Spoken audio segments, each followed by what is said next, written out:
On the evening of the 11th of November 1965, a brand new Boeing 727 came down a little too fast, a little too high, toward the runway at Salt Lake City, and struck the ground just 335 feet short of where it was supposed to touch down. The impact was hard, harder than the landing gear was built to take. But here is the extraordinary thing, the fact that sits at the aching center of this story. Everyone aboard survived it. Not a single person on that aeroplane suffered an injury from the crash itself that would have stopped them from walking away. The impact was survivable, and yet within minutes, 43 of the 91 people aboard were dead. They were not killed by the crash. They were killed by what came after it, by fire and smoke, and the few desperate seconds that separated those who found a way out from those who did not.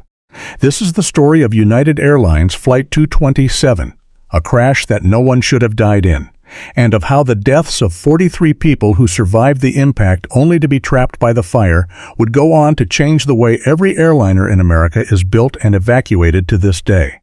On the 11th of November, 1965, United Air Lines Flight 227, a Boeing 727, nearing the end of a long transcontinental journey, descended too steeply toward Salt Lake City International Airport and slammed into the ground short of the runway, breaking apart and catching fire. Of the 91 people aboard, 43 were killed. It was, on its surface, a straightforward accident. The official investigation would place the blame squarely and unambiguously on the judgment of the captain, who brought his aeroplane in too high and too fast, and failed to arrest a dangerously excessive rate of descent in time.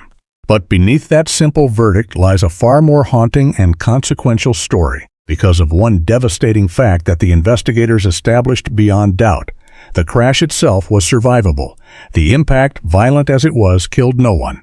Every single one of the 43 people who died was killed not by the collision with the ground, but by the fire that erupted afterward.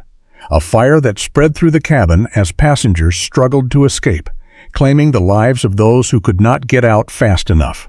Flight 227 is the story of how an entirely survivable accident became a mass-casualty disaster in the span of a few minutes, and of how that terrible gap between surviving the crash and surviving the fire drove some of the most important safety reforms in the history of American aviation. To understand the accident, we should begin with the aircraft, because in the autumn of 1965, the Boeing 727 was still a very new arrival in the skies, and its very newness would turn out to matter. The 727 had entered commercial service only in early 1964, a little over a year and a half before the accident, and it represented a significant step forward in airliner design. It was a sleek, fast, three-engine jet, its trio of engines clustered around the tail, beneath a tall T-shaped tail fin, and it was rapidly becoming one of the most important aircraft in American domestic aviation, prized for its ability to serve shorter routes in smaller airports that the larger first-generation jets could not. Airlines were buying it in enormous numbers, but it was also, in 1965, an aircraft that many pilots were still getting to know. The 727 handled differently from the propeller-driven airliners that a whole generation of pilots had cut their teeth on, and differently, too, from the earliest jetliners. In particular, it was a clean, aerodynamically efficient design that could descend very rapidly, and building an intuitive feel for its sink rate, for how quickly it could drop and how much room it needed to recover, was something that took time and experience to develop. This was the machine, still new and still in some ways unfamiliar, that Flight 227 would be flown into the ground. The particular aircraft operating as Flight 227 was a Boeing 727-22 registered November 7030 uniform, and it was almost brand new. It had been delivered to United only about 7 months earlier, in April of 1965, and had accumulated fewer than 1,800 hours of flight time. A young, modern, well-maintained aeroplane with 3 Pratt & Whitney engines, and nothing whatsoever wrong with it. Whatever was about to happen, the aircraft itself would not be at fault. It was quite simply a healthy new jet that would be asked to do something no aeroplane can do, to make up, in the last few seconds of a botched approach, for a descent that had been allowed to go badly wrong. Flight 227 was a scheduled transcontinental service, One of those long, multi-stop journeys that were common in the era before non-stop coast-to-coast flights became routine. It had begun that morning at LaGuardia Airport in New York, bound ultimately for San Francisco, with a string of intermediate stops along the way: Cleveland, Chicago, Denver, and Salt Lake City. For most of that long day of flying, the journey had been entirely uneventful. The aeroplane had made its way westward across the country, stop by stop, without incident. At Denver, as was normal on such long routes, a fresh flight crew took over the aircraft for the next legs. And it is this crew, the men who boarded at Denver to fly the aeroplane onward towards Salt Lake City and beyond, who would be at the controls when everything went wrong. In command was Captain Gale Kmeyer. His first officer was Philip Spicer, and his second officer, the flight engineer, was Ronald Christensen. On this leg, as the investigation would later detail, the first officer, Spicer, was actually flying the aircraft under the direction and supervision of Captain Kmeyer, who as pilot in command bore ultimate responsibility for the conduct of the flight. There is one detail about the captain that would loom very large in the investigation, and it concerns experience, not experience in general. For Kmeyer was a long-time airline pilot, but experienced specifically on this new type of aeroplane. Kmeyer had relatively few hours on the Boeing 727. He had only begun flying the type that year, and the investigators would go further still, uncovering a training record that raised uncomfortable questions. Earlier in his career, Kmeyer had failed his initial jet transition course and been sent back to flying the piston-engine DC-6, and at another point had failed a routine annual instrument proficiency check. None of this made him a villain, and none of it, by itself, caused the crash. But it would form part of a larger and troubling picture of a pilot still building his command of a demanding new jet, about to face a situation in which precisely that command would be tested to its limit and found wanting. The flight took off from Denver at 54 minutes past 4 in the afternoon, a few minutes after sunset, and climbed away into the deepening dusk towards Salt Lake City. Ahead lay a routine descent and landing at an airport ringed by the mountains of Utah, on a clear evening, in an aircraft that was working perfectly. There was no storm, no mechanical failure, no emergency of any kind waiting for them. The only thing that would bring Flight 227 down was the way it was flown in those final minutes, and the fire that followed. To understand what went wrong in those final minutes, we need to understand one of the most fundamental concepts in flying an aeroplane safely down to a runway: the idea of a stabilized approach and the deadly danger of an excessive sink rate. When an airliner comes in to land, it does not simply point at the runway and dive. It descends along a carefully defined path, a gentle, shallow slope down through the sky called the glide slope, typically inclined at just 3 degrees, which brings the aeroplane down to the runway threshold at a controlled and manageable rate. Flying this path correctly means arriving at each point along the approach at roughly the right height and the right speed, descending at a steady, moderate rate. For a jet like the 727, a normal rate of descent on final approach is on the order of 700 feet per minute. This is what pilots call a stabilized approach. Everything set up early, the aeroplane tracking the correct path, the rate of descent under control, so that the landing is the calm and predictable conclusion of a well-managed descent. The entire discipline exists for a simple reason. An aeroplane that arrives at the runway too high, too fast, or descending too rapidly is an aeroplane in trouble, because it must then make aggressive last-minute corrections to salvage the landing, and those corrections leave no margin for error. The specific danger at the heart of Flight 227 was sink rate, the speed at which the aircraft is descending toward the ground. A high sink rate is treacherous for 2 reasons. The first is simple physics. An aeroplane coming down very fast has a great deal of downward momentum, and arresting that descent, checking the fall and leveling out for a smooth touchdown requires adding power and raising the nose in good time, because the engines of a jetliner, especially those of that era, do not respond instantly. A jet engine at low power, throttled back for descent, takes precious seconds to spool up to high thrust when the throttles are advanced. If a pilot descending rapidly waits too long to add power, those seconds of engine lag can be the difference between recovering and not.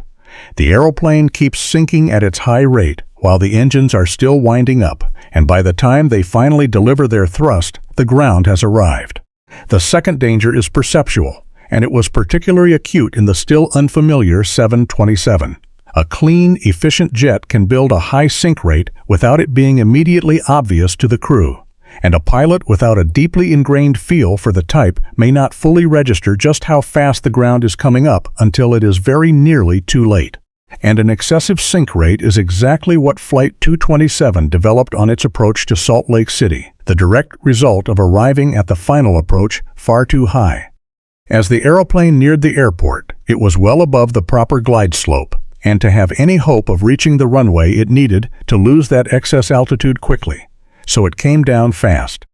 As the flight passed the outer marker, the point some 5.5 miles from the runway that marks the beginning of the final approach segment, it was more than 2,000 feet above where it should have been on the glide slope, and it was descending at a rate of around 2,300 feet per minute.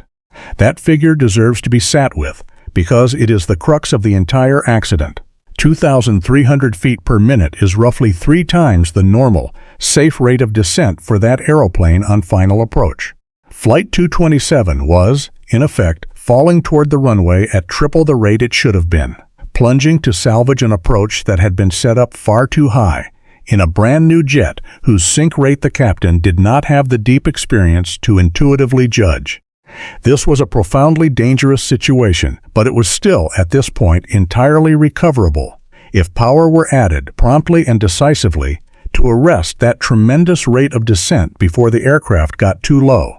And this is the moment where the accident turned from a badly flown approach into a fatal one, in a single exchange on the flight deck that the investigation would reconstruct in agonizing detail. About 1 minute before impact, the aeroplane descended through 6,300 feet, still more than 1,000 feet above the glide slope, and still coming down at that same ferocious rate of around 2,300 feet per minute. First Officer Spicer, who was flying the aircraft, recognized the danger. He reached forward to the thrust levers to advance them, to add the engine power that would begin to check the aeroplane's descent.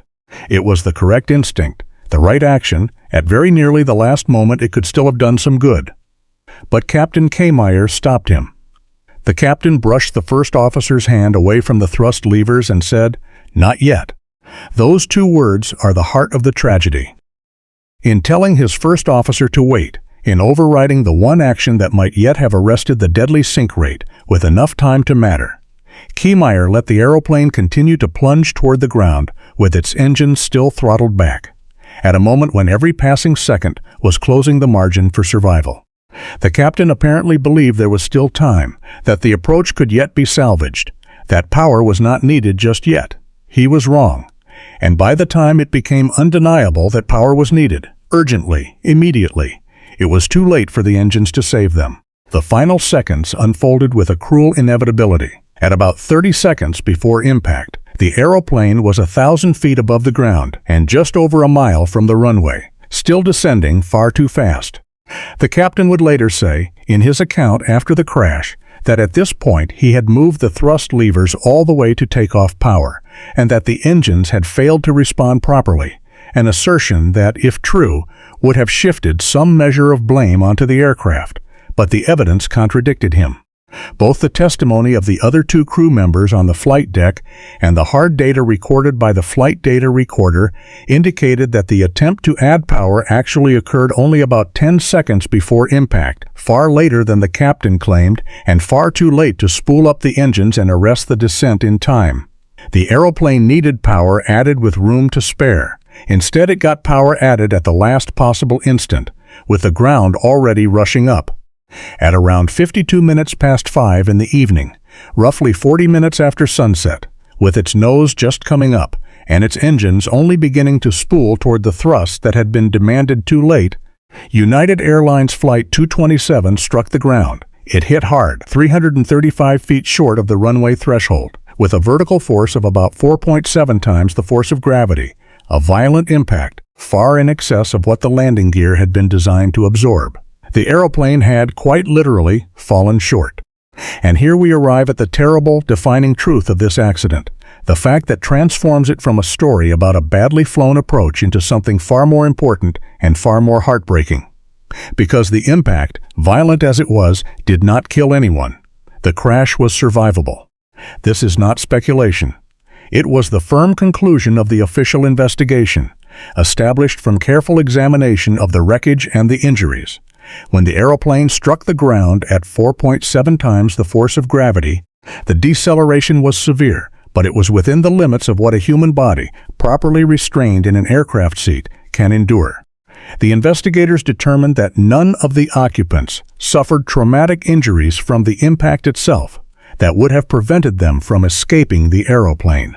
Every person aboard Flight 227, all 91 of them, was, in the immediate aftermath of the crash, alive and physically capable of getting out.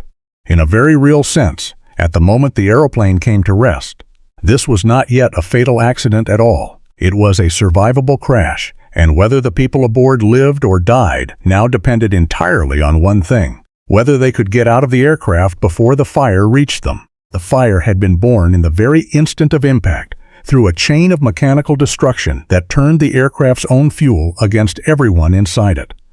When the aeroplane hit the ground, the enormous impact forces sheared away the landing gear. The left main gear broke off, and the right main gear was driven violently upward and rearward, punching up through the structure of the fuselage. In doing so, it ruptured the pressurized fuel lines that ran through the aircraft. Fuel, under pressure, sprayed out, and as the aeroplane slid down the ground on its belly for the better part of half a mile, the sparks thrown off by metal grinding across the runway, and possibly the severed electrical leads of a generator, ignited it.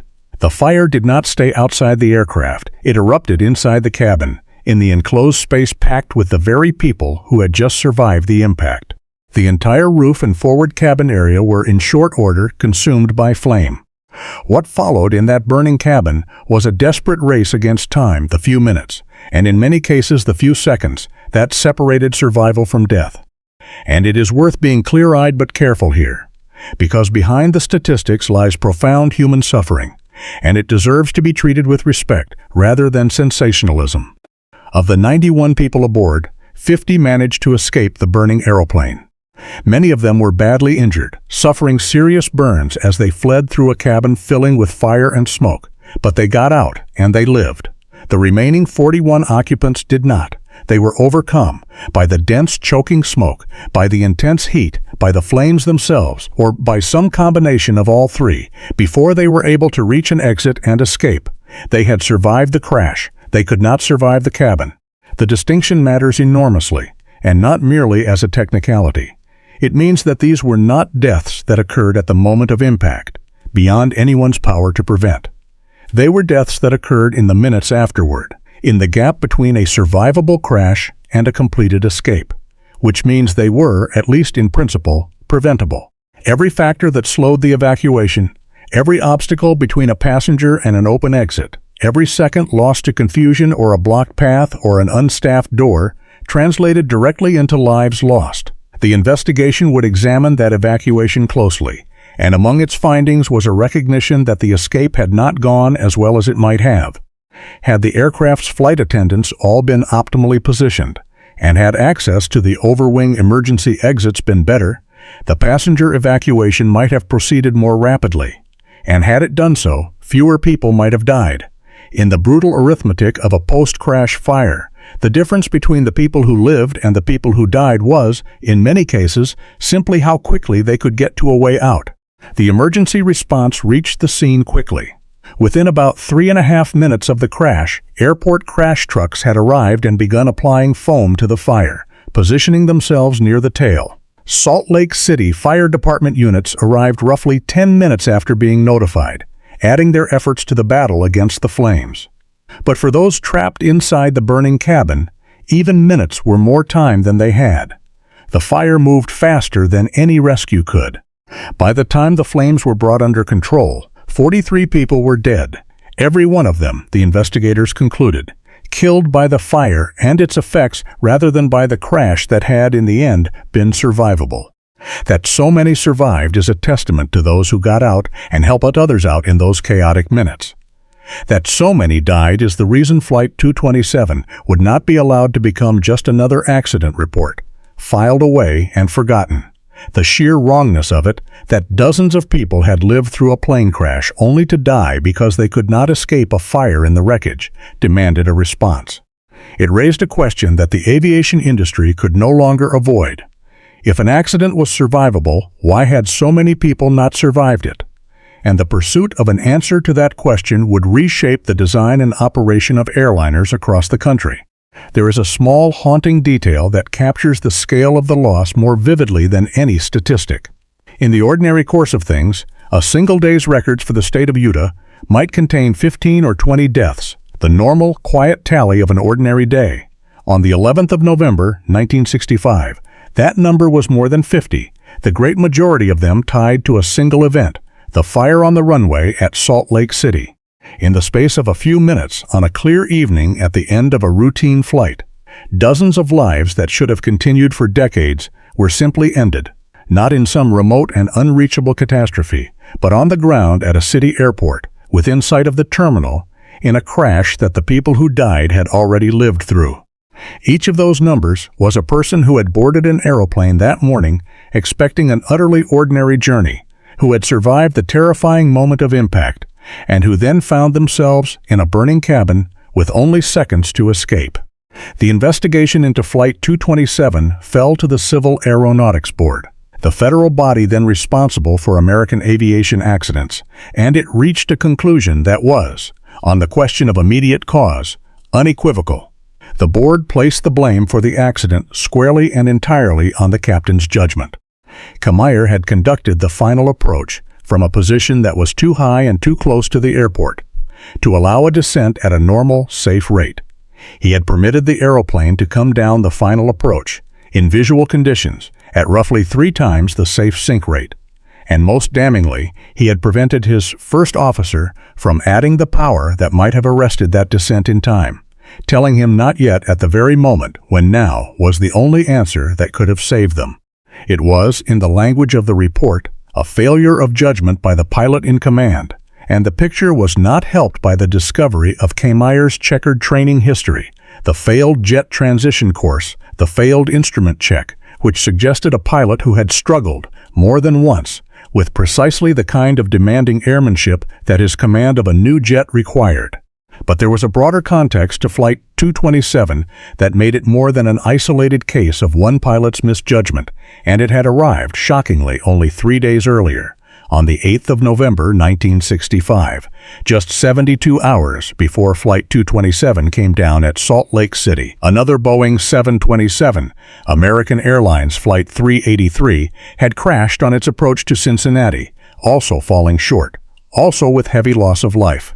2 crashes of the same brand-new aircraft type, both on final approach, both involving the aeroplane descending into the ground short of the runway, within 3 days of each other.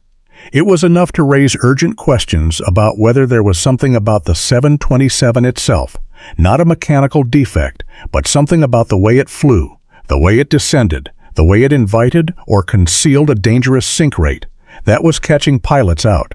Indeed, a Boeing engineer who had been dispatched to Cincinnati to investigate the American Airlines crash found himself only days later redirected to Salt Lake City to look into this second, eerily similar accident.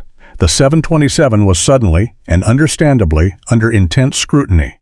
The conclusion that emerged from this scrutiny was subtle but important.